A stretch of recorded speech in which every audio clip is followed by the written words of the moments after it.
बच्चों, आ गया है आपका अपना सुभाष सर लेकर मैथ्स का एक नया टॉपिक। हम जैसा कि आपको पता है आजकल 6th क्लास का चैप्टर 5th कर रहे हैं, understanding elementary shapes.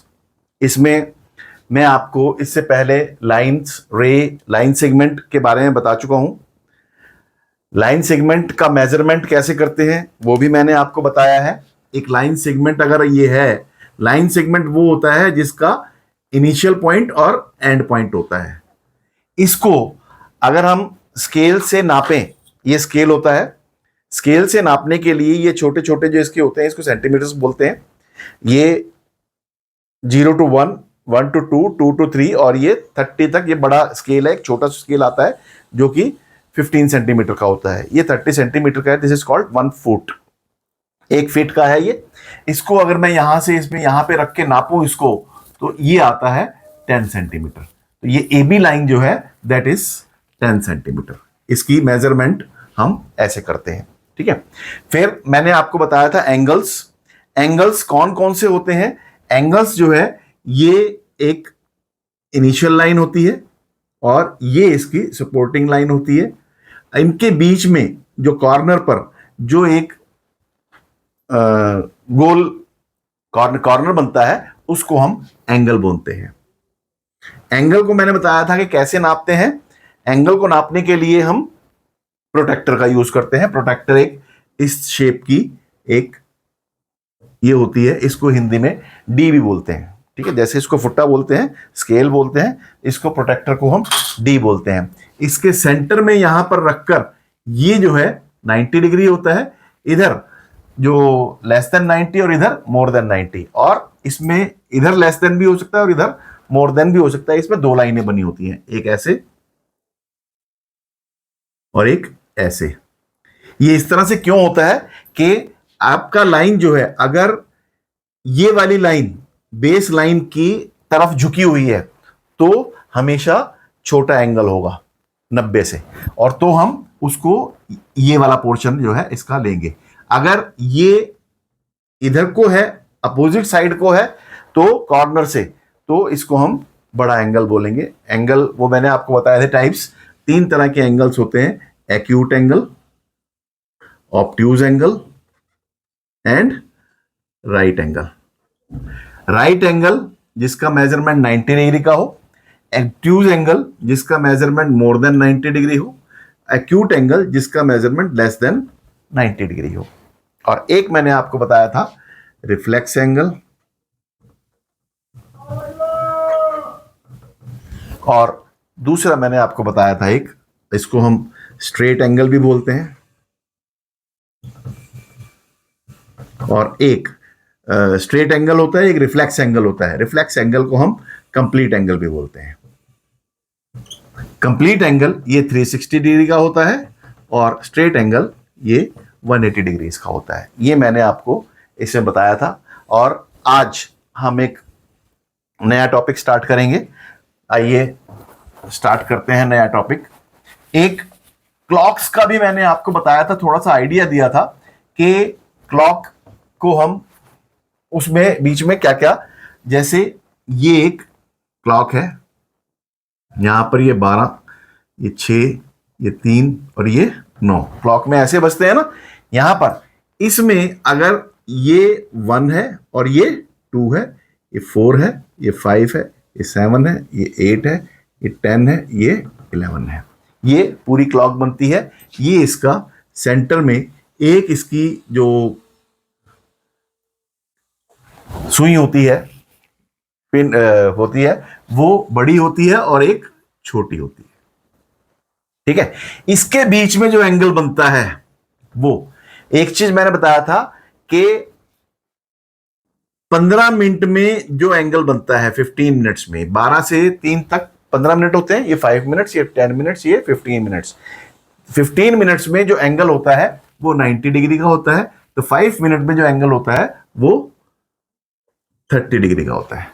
5 minute is equal to 30 degree, 15 minute is equal to 90 degree and 1 minute is equal to 6 degrees.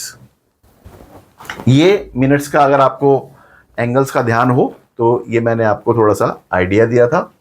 दूसरा, क्लॉक में इसी से रिलेटेड आपके पास बहुत सारे क्वेश्चंस आएंगे, वो जब आएंगे तो मैं आपको करवाऊंगा। आज हम एक नया टॉपिक स्टार्ट करते हैं, परपेंडिकुलर लाइंस। ठीक है, इससे पहले कि मैं आज का नया टॉपिक स्टार्ट करूं, आपसे मेरी रिक्वेस्ट है कि मेरे इस चैनल को सब्सक्राइब और शेयर करना ना भूलें, और बेल बटन दबाना तो बिल्कुल ना भूलें, क्योंकि यही बेल बटन आपको जो है आपकी परीक्षा में सफलता दिलवाएगा। आइए शुरू करते हैं आज का टॉपिक, परपेंडिकुलर। एक और बात कि मैं एक चैप्टर से पर जितनी वीडियोस बनाता हूं, जैसे आजकल मेरा 5वां चैप्टर चल रहा है, इसकी पिछली जो वीडियो थी, पहली वीडियो थी वो, इसमें आगे वीडियोस और जो बनेंगी, हर वीडियो में मेरी इस चैप्टर से रिलेटेड पिछली वीडियोस का लिंक हर वीडियो में गिवन होगा।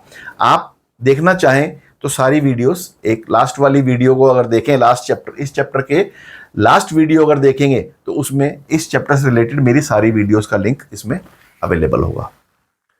ठीक है, आप देखना चाहें तो एक बार में देख सकते हैं, और जैसा आपको अच्छा लगे आप वैसे उसको देख सकते हैं। चलिए शुरू करते हैं आज का टॉपिक, परपेंडिकुलर लाइंस।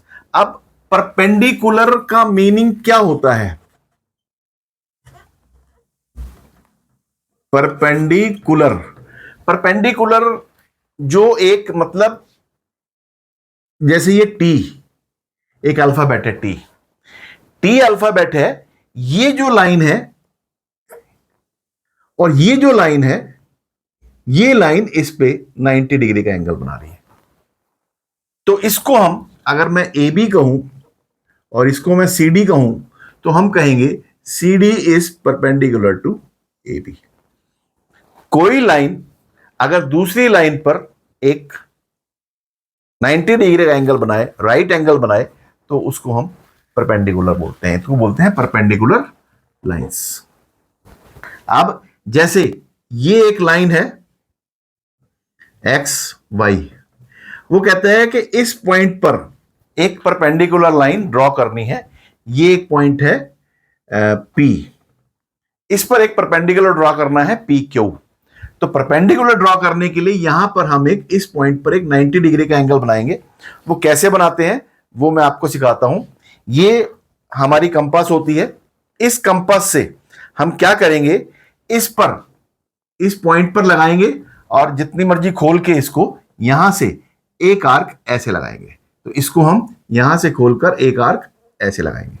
अब जितनी खुली हुई है उतनी ही खोल के एक आर्क यहां लगाएंगे, और यहां से एक आर्क यहां लगाएंगे, वो ऐसे एक आर्क लगेगी, ऐसे एक आर्क लगेगी। इसको अगर हम ज्वाइन कर देंगे तो ये परपेंडिकुलर हो जाएगा पी क्यू। ये कहलाएगा, ये एंगल जो आएगा ये 90 डिग्री का एंगल आएगा, तो ये कहलाएगा P Q is perpendicular to X Y. अब ये पी पॉइंट हमने जो लिया है एक्स वाई पे कहीं भी लिया हुआ है, कुछ भी हो सकता है। ये एक्स पी अगर 1 है और पी वाई अगर 3 है, ठीक है, तो वो रेशो कुछ भी हो सकती है। लेकिन एक और इसमें शब्द आता है परपेंडिकुलर बाइसेक्टर। बाइसेक्टर का मीनिंग क्या होता है? बाई का मतलब होता है दो, दो पार्ट्स में डिवाइड करे जो इसको, ठीक है। परपेंडिकुलर बाइसेक्टर, दो इक्वल पार्ट्स में डिवाइड करे, बाइसेक्टर का मतलब होता है। अब यहां पर, अब अगर मैं एक लाइन ऐसे खींचूं ए और बी, और इसका एक मिड पॉइंट मार्क करूं यहां पर सी, मतलब ये 1 है और ये भी 1 है, दोनों डिस्टेंसेस बराबर हैं। अब इस पर अगर एक परपेंडिकुलर ड्रॉ करूं तो ये कहलाएगा C D is perpendicular bisector of A B. C D is perpendicular bisector of A B. इसका मतलब क्या है कि A C is equal to C B, ये दोनों डिस्टेंसेस हमारे बराबर है। तो परपेंडिकुलर, ये खाली परपेंडिकुलर है, ये परपेंडिकुलर बाइसेक्टर है।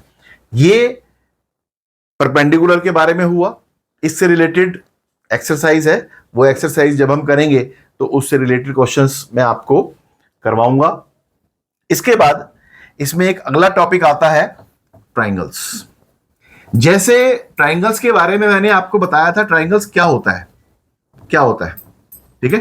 ट्राई, ट्राई का मतलब ट्राई एंगल, मतलब 3 लाइन सेगमेंट से बनी हुई closed figure is a triangle. Triangle क्या है? What is a triangle? Closed figure formed from 3 line segments। अब 3 लाइन सेगमेंट से अगर मैं एक लाइन ये बनाऊं, एक लाइन ये बनाऊं और एक लाइन ये बनाऊं, 3 लाइनें बना दी, क्या ये कोई क्लोज्ड फिगर बन रही है? नहीं। क्यों? क्योंकि अगर हम इनको आगे भी बढ़ाएंगे तो ये कहीं पर भी कट नहीं करेंगी, और कट नहीं करेंगी तो ये क्लोज्ड फिगर नहीं बनेगी।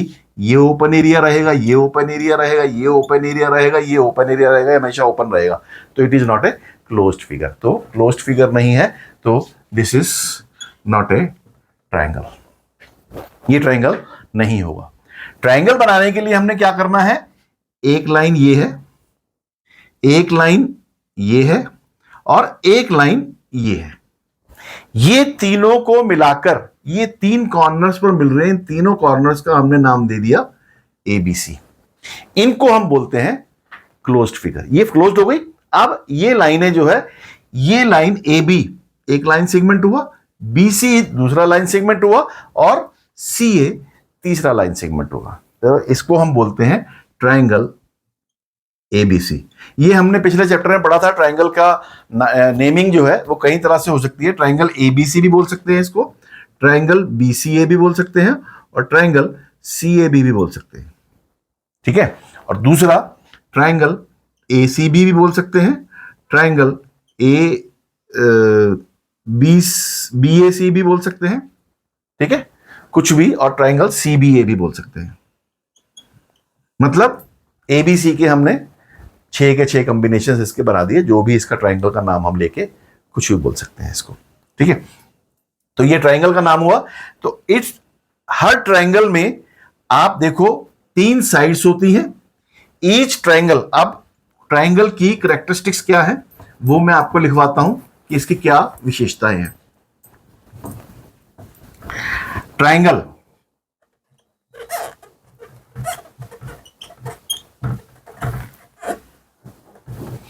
सबसे पहला 3 साइड्स, 3 साइड्स होना जरूरी है, एंड 3 एंगल्स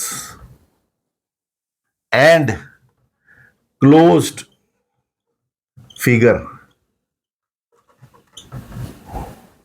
क्लोज्ड फिगर बननी चाहिए और इसमें 3 कॉर्नर्स होते हैं। कॉर्नर्स को हम वर्टिसेस बोलते हैं और इसमें 3 एजेस होते हैं और एजेस को हम साइड्स बोलते हैं, ठीक है, यहां पर। और इसमें 3 एंगल्स होते हैं, ठीक है। अब जैसे मैंने ये एक ट्रायंगल बनाया ABC, एक ट्रायंगल है, इसमें 3 साइड्स हैं, एक साइड ये रही, एक साइड ये रही, एक साइड तो ये रही। तो साइड्स इसमें कौन कौन सी हैं? साइड्स AB या BA, जो मर्जी बोल सकते हैं, BC या CA, AB, BC या CB, और CA या AC। 6 तरह से हम साइड्स के नाम लिख सकते हैं। और इसमें एंगल्स जो हैं, 3 एंगल्स हैं, 1 2 3, इनको हम एंगल A, एंगल B या एंगल C लिख सकते हैं।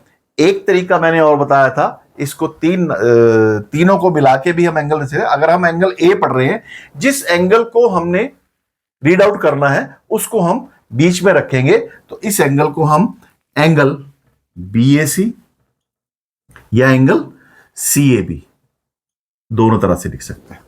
इस एंगल को हम एंगल ABC या एंगल CBA ऐसे लिख सकते हैं। इस एंगल को हम एंगल BCA या एंगल ACB ऐसे पढ़ सकते हैं। ध्यान रखना है जो एंगल पढ़ रहे हैं वो बीच में होना चाहिए।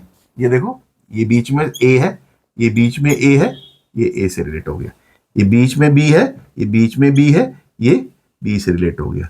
ये बीच में C है, ये बीच में C है और ये C से रिलेट हो गया।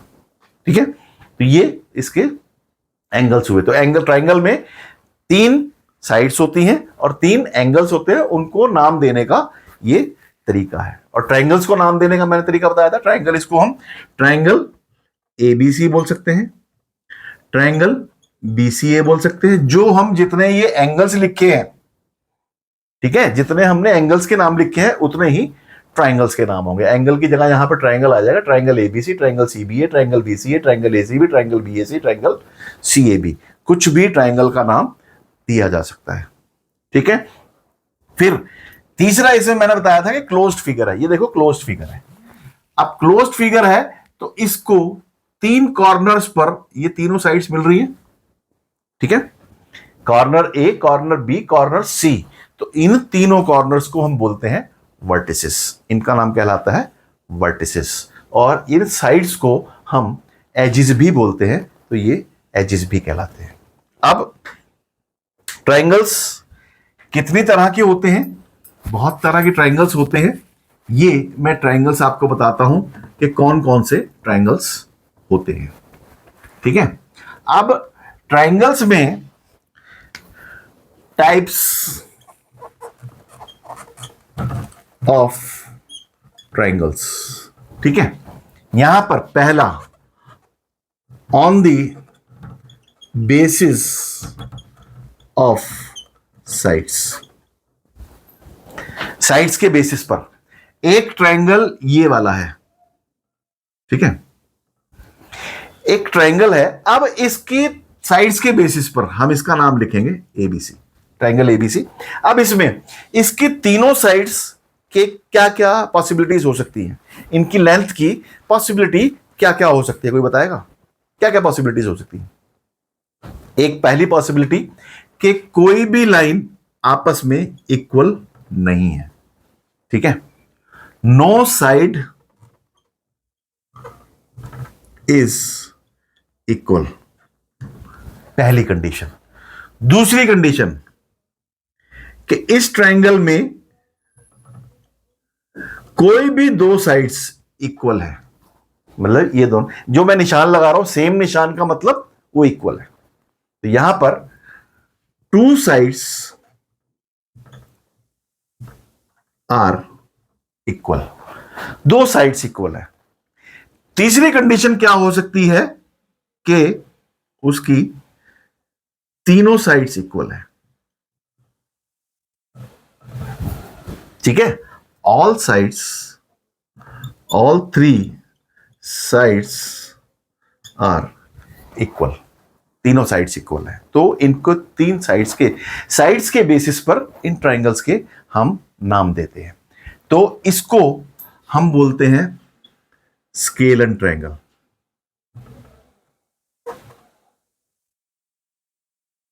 This is called scalene triangle.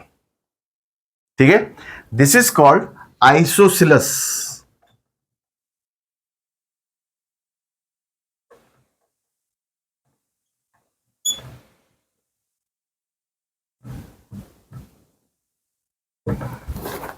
और तीसरा है इक्विलेटरल ट्राइंगल।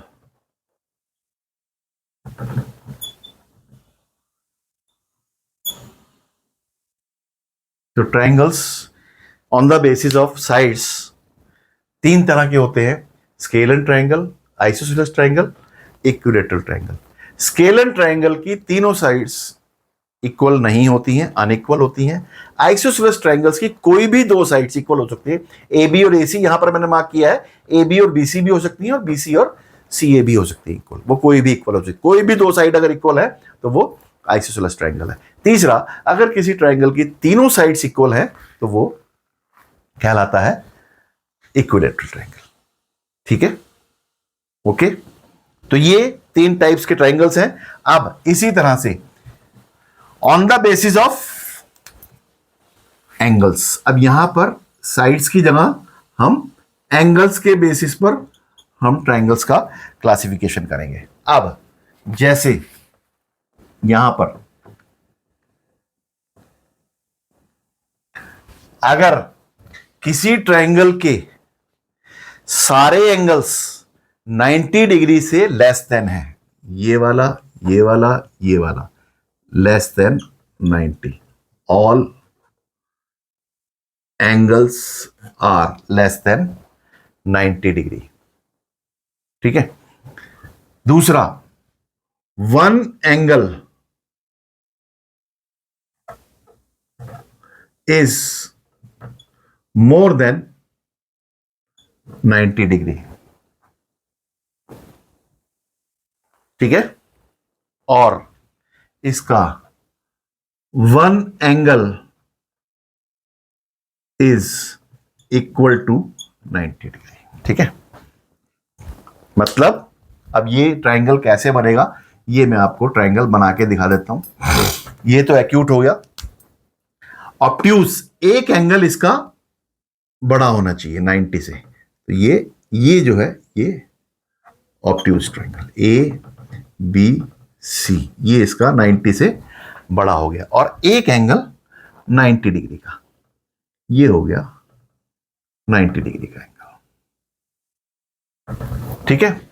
तो जिसके सारे एंगल्स 90 से कम है वो कहलाता है acute triangle.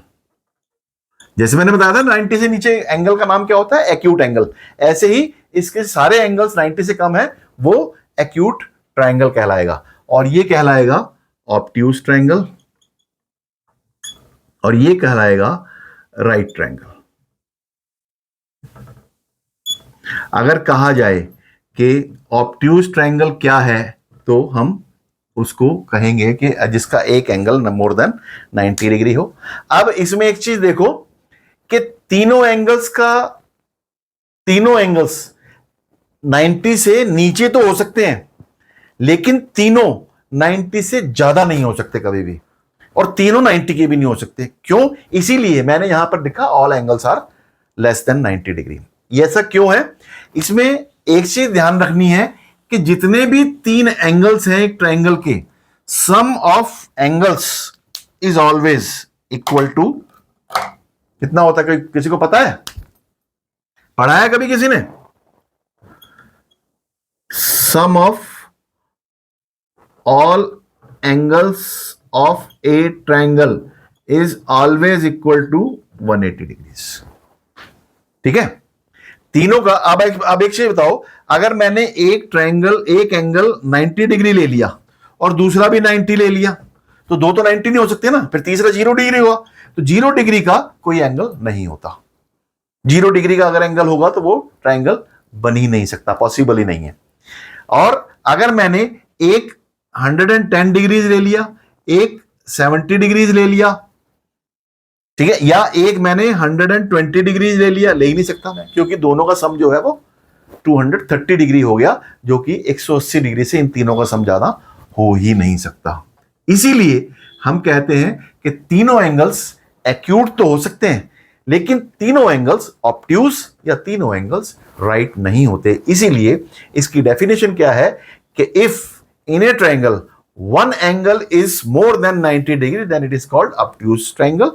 If one angle is equal to 90 degree, then it is called right triangle. And if all the angles of a triangle is less than 90 degree, then it is called acute triangle. अब जैसे यहां पर अगर मैं इसको 60 कहूं, इसको भी 60 कहूं और इसको भी 60 कहूं, तो ये तो हो सकता है क्योंकि तीनों 90, या इसको मैं 50 कहूं, इसको मैं 70 कहूं, ये भी हो सकता है। अब आपको ये चीज बताई है, इसमें अगर मैं कहूं कि ये वाला एंगल जो है 105 डिग्री है और ये वाला एंगल 45 डिग्री है, तो ये वाला एंगल कितने डिग्री का होगा हम निकाल सकते हैं। क्यों? क्योंकि तीनों का सम हम कहेंगे a plus b plus c is equal to 180। a हमारा है निकालना है, b हमारा है 105 और c हमारा है 45 इज इक्वल टू 180 डिग्री। तो a is equal to 105 plus 50 45 150, तो 180 minus 150 is equal to 30 degree. ये आ जाएगा हमारा 30 डिग्री। अगर किसी भी ट्रायंगल में दो एंगल्स गिवन है तो हम तीसरा एंगल बड़ी आसानी से निकाल सकते हैं। ठीक है। एक चीज और, जैसे मैंने एंगल्स के बारे में बताया आपको, ऐसे ही एक चीज और है कि एक ट्रायंगल है ये वाला ए बी सी, अगर ये 2 सेंटीमीटर है और ये 3 सेंटीमीटर है, ठीक है, अगर ये 2 है ये 3 है, तो ये वाला से हम 4, ये नहीं हो सकता। क्यों नहीं हो सकता? कि एक इसकी प्रॉपर्टी है sum of any two sides of a triangle is always more than the third side. ठीक है, always more than the third side, ये 6 नहीं हो सकता। मेरा कहने का मतलब 2 और 3 5, इस 5 से ज्यादा ये साइड कभी भी नहीं हो सकती, ये हमेशा 5 से कम होगी। ठीक है, ये मैंने यहां पर गलत लिख दिया था, पहले 4 नहीं, यहां पर हम लेस देन लिख दिया था, वो मोर देन लिखना था। ठीक है, ये आपका चैप्टर है ट्रायंगल्स के बारे में। आज का टॉपिक मैं यहीं खत्म करता हूं, इसके बाद अगली क्लास हम स्टार्ट करेंगे। उससे पहले मैं कोशिश करूंगा कि अभी तक मैंने जितना कराया है, मैंने लगभग 5 एक्सरसाइजेज आपको करा दी हैं। ये 5 एक्सरसाइजेज के लिए मैं आपको 2 क्लासेस दूंगा। पहले मैं एक्सरसाइज कराऊंगा, इसके बाद हम अगला टॉपिक पकड़ेंगे। ठीक है, आज की क्लास में यहीं खत्म करता हूं। जाने से पहले आपसे फिर गुजारिश करूंगा कि मेरे चैनल को सब्सक्राइब करना ना भूलें। और मैथ्स जो है समझने की चीज़ है, रटने की चीज़ नहीं है, क्योंकि मैं आपको बार बार कहता हूं, इसलिए रटो मत, पढ़ते रहो, आगे बढ़ते रहो और सवाल पूछते रहो। Thank you very much.